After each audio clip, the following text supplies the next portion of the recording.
আমি শুধু একটি কথাই বলবো, 17 বছর যাবৎ আমরা যেভাবে রাজপথে ছিলাম, গণতন্ত্র প্রতিষ্ঠার জন্য যেভাবে আন্দোলন করে চলেছি, এই আন্দোলনের একটি পার্ট আমরা সমাপ্ত করতে সক্ষম হয়েছি ফ্যাসিস্ট হাসিনাকে উৎখাতের মাধ্যমে।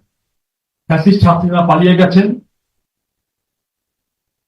কিন্তু তার সাঙ্গপাঙ্গ, তার পেতাত্তা, তার দুটো বাহিনী করতে অবৈধ টাকা পয়সা তারা রেখে গেছেন।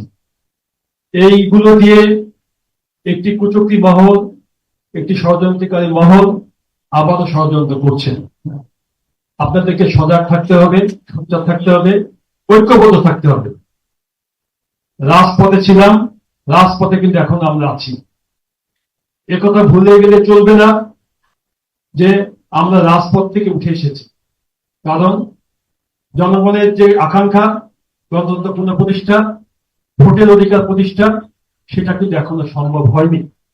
সেটা যদি অর্জন করতে হয়, আমাদেরকে ঐক্যবদ্ধভাবে রাজপথে আন্দোলন করতে হবে। আপনারা জানেন, ইতিমধ্যেই একটি অন্তর্বর্তীকালীন সরকার প্রতিষ্ঠিত হয়েছে।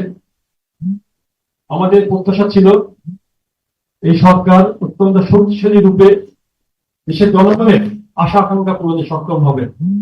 কিন্তু অত্যন্ত দুঃখের বিষয়, আমরা দেখতে পাচ্ছি এই সরকারের মধ্যেও হাসিনার রেখে যাওয়া পেটোয়া বাহিনীর কিছু এজেন্ট ঢুকে পড়ে এই সরকারকে ক্ষতিগ্রস্ত করছে, দুর্বল করছে। যারই ফলশ্রুতিতে দেশের মানুষ আছেন, দ্রব্যমূল্যের দাম করে বাড়ছে, নিরাপত্তার অভাব। এই খুলনা শহরে এরই মধ্যে 12 জন ব্যক্তিকে হত্যা করা হয়েছে। পুলিশ এখনো নির্বিকার, কোন আসামিকে এই পর্যন্ত গ্রেপ্তার করতে পারেনি। তাহলে বোঝা যাচ্ছে আইন শৃঙ্খলা পরিস্থিতি কত খারাপ অবস্থায় আছে।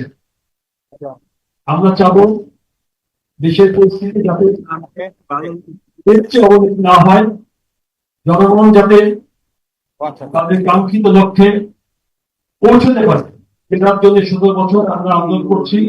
সে জনগণের ভোট জনগণ দিবে, যাকে তাকে দিবে।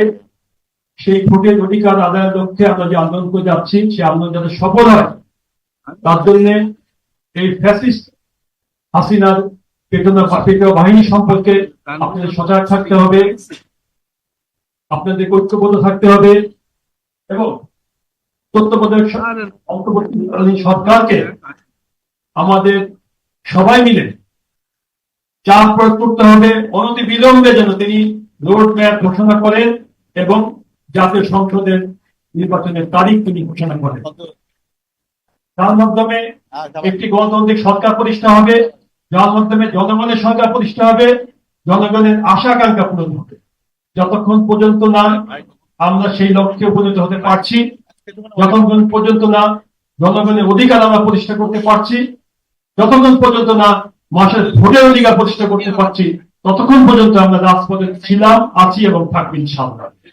এবং আমাদের ভারপ্রাপ্ত চেয়ারম্যান জনাব তারেক রহমানের নেতৃত্বে আগামী সরকার প্রতিষ্ঠা না হওয়া পর্যন্ত আমরা রাজপথে আছি, থাকবো এবং প্রতিষ্ঠা করেই আমরা ঘরে ফিরে যাব।